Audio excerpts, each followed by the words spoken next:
देश भर में बाढ़ और बारिश ने तबाही मचाई हुई है। राजस्थान से लेकर उत्तर प्रदेश तक लगातार बारिश से जनजीवन अस्त व्यस्त है और इस बीच पहाड़ों पर लगातार बादल फट रहे हैं।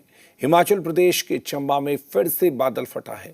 इससे पहले जम्मू कश्मीर और उत्तराखंड में ऐसी घटनाएं हो चुकी हैं। किस तरह चारों तरफ जल तबाही मची है, वो देखिए इस रिपोर्ट में। ये देखिए गाइस, इतने बड़े बड़े फ्लड आ गए। ये देखिए गाइस, अभी पीछे से रुकने का नाम। जब बादल बम फटता है, जब पानी प्रचंड प्रहार करता है, तब प्रकृति का कुछ यूं दृश्य दिखता है जिसमें त्रासदी है, विनाश है, डर है और घनघोर आशंका है। देख लीजिए, जल तांडव की ये नई तस्वीरें आई हैं। हिमाचल प्रदेश में भी लोग त्राहिमाम कर रहे हैं, उत्तराखंड में भी खौफ अति पर है और इन सब के बीच जम्मू कश्मीर में भी हालात बेकाबू हैं। कुल मिलाकर तीनों पहाड़ी राज्यों में तबाही ऐसी नई कहानी लिख रही है जिसमें तबाही ही तबाही है।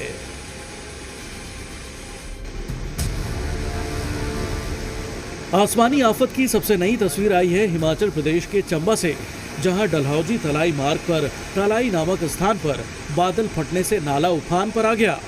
हमारे यहाँ ट्रेनों में आज बादल फटा है। नाले में आई बाढ़ नीचे स्थित गुनियाला गांव तक पहुंच गई। वर्षा शालिका का नामो निशान मिट गया। जलघर क्षतिग्रस्त है, हर तरफ तबाही ही तबाही है। सिर्फ चंबा में ही नहीं, मंडी के नूरपुर में भी जबरदस्त तबाही आई। लगातार हो रही बारिश से पूरा इलाका कांप रहा है। जनजीवन अस्त व्यस्त हो चुका है। जसूर कस्बे की सब्जी मंडी पानी में डूब गई, जिससे आढ़तियों और दुकानदारों को लाखों का नुकसान झेलना पड़ा। स्थिति सिर्फ हिमाचल प्रदेश में विकराल नहीं है, पड़ोसी पहाड़ी राज्य जम्मू कश्मीर में लोग आफत की बारिश झेल रहे हैं। अलग अलग हिस्सों में लगातार बादल फट रहे हैं। अब तबाही की नई तस्वीर कुलगाम से आई है, जहां आधी रात को अचानक ही तबाही ने दस्तक दी। नदियों का जलस्तर बढ़ गया, आसपास रहने वाले लोग परेशान हैं। ये अवील का ऊपर वाला गांव है, जहां पर कल रात 12 बजे फ्लड फटने की वजह से यहां पर काफ़ी डैमेज हुआ है, जिसकी वजह से कुछ पुल ज़द में आए। यहाँ के मुकामी लोग भी, मतलब उनके घर भी ज़द में आ चुके हैं और हम हुकाम से गुजारिश करना चाहते हैं कि यहाँ पर आए और मुआयना कीजिए, ताकि हमारे साथ कुछ गलत ना हो जाए। क्योंकि घरों में सब सहमे और डरे हुए हैं। माँ बाप भाई बहन सब कुछ, मतलब जो भी घर के सदस्य हैं वो काफ़ी तरीके से डरे हुए हैं। सिर्फ कश्मीर ही नहीं, जम्मू में भी लगातार बारिश से स्थिति खराब है। IIM जम्मू के कैंपस में चारों तरफ पानी भर गया। हॉस्टल के चारों तरफ पानी ही पानी नजर आ रहा है। 50 से ज्यादा बच्चे हॉस्टल में फंसे हुए थे। तादाद में बच्चों को बाहर निकाला गया। SDRF की टीम युद्ध स्तर पर लगकर रेस्क्यू ऑपरेशन कर रही है, क्योंकि डराने वाली चेतावनी जारी की गई है। अगले 3 दिनों तक घनघोर बारिश की आशंका जताई गई है।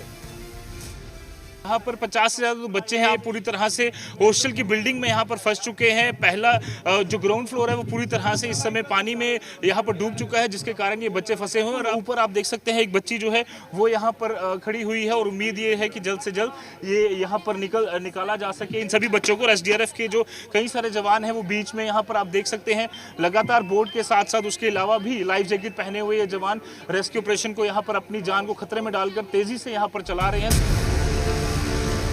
जम्मू कश्मीर के अलावा उत्तराखंड में भी फिर से बादल फटा।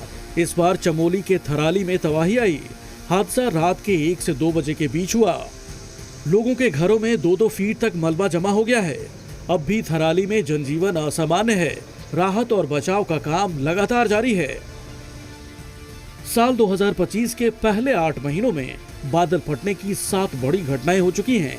ये सभी घटनाएं जम्मू कश्मीर, हिमाचल प्रदेश और उत्तराखंड में हुई और बादल फटने की इन घटनाओं में तकरीबन 80 लोगों की मौत हो चुकी है। अगर आपदा की वजह से विस्थापित हुए लोगों की बात करें तो यह आंकड़ा 1 लाख से भी ज्यादा है।